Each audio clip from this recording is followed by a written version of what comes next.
In 2012, we piloted a program that allowed the Honeywell Foundation Educational Outreach Program to visit classrooms monthly over the course of a school year to determine the results when we have the chance to connect with students in our footprint over multiple interactions. The program is called Visual Thinking Strategies, and we didn't invent it. We took a national program that has 20-year roots in New York, Boston, San Francisco, and other urban centers across the United States and adapted it for our rural markets. This program sends a Honeywell-trained facilitator into 3rd, 4th, and 5th grade classrooms each month to lead a student-centered conversation about various works of art. This is not an art history program. Students are asked to look closely at the work of art, engaging in conversation about what's going on in this picture and what they see that makes them say that. The students are learning to think critically about what they see, communicate their ideas without fear, and collaborate to build on one another's ideas. In other words, through VTS instruction, they are learning key 21st century skills. In 2017-18, this program will visit students in 10 schools over 6 counties each month to practice visual thinking strategies. The 9th lesson is a field trip to a Honeywell Foundation property. This field trip connects the students to us and shows the students how their VTS skills work when they're out in the real world. Countless studies show that the arts have a place in the classroom as a catalyst for learning.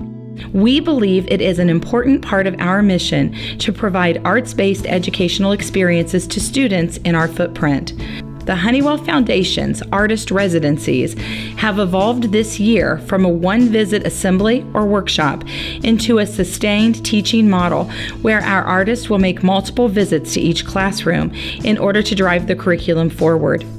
We've selected 2 ELA standards this fall that our artists will be teaching through the integration of either music or theater. Because we know how important it is to differentiate instruction, our artists hope to actively engage all students in the learning process. Some of the artists we've worked with for years have teamed up with us to create programs that fit this model. Musician, storyteller, and ethnomusicologist Brian Krushvitz has signed on to lead our 1st and 2nd grade program. Our 1st graders learn about story elements through Brian's 2-part program, Songs and Stories of the Americas.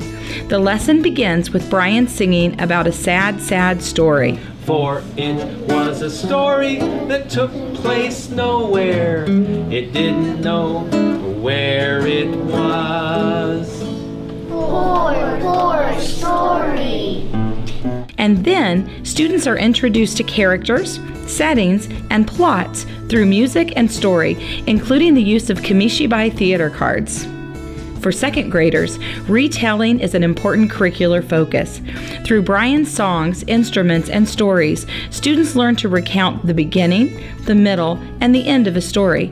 Brian employs many of the same techniques that he uses for 1st grade, but at a higher level.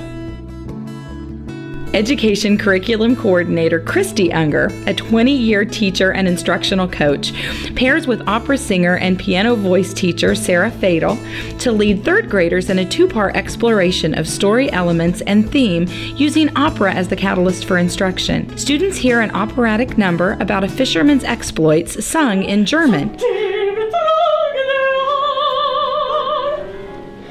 and use observation techniques to determine the characters, setting, and plot. Then they do a deeper dive into themes that include creating and presenting scenes. 4th graders have loved first-person interpretive actor Kevin Stonerock for years. Kevin's Hoosier Pioneer performance begins this residency, followed by a discussion with students about the character traits, both internal and external, that he needed to develop in order to embody his character, Andrew Amonette. Kind of like your homework, you might as well just do it and be done with it instead of having it hanging over your head all night. The next day, the students use Reader's Theater to learn how to develop their own character. Along the way, they get the chance to learn about Indiana history, a subject that now competes with state testing requirements for classroom time. 5th graders are also introduced to story elements and theme through opera. Fort Wayne-based artists Stephanie Carlson and Bob Nance of Heartland Sings Introduce an opera about two tomcats who learn the lesson "Pride Goes Before the Fall" in a fun and engaging way. When they stopped, one had no whiskers, and the other had no tail.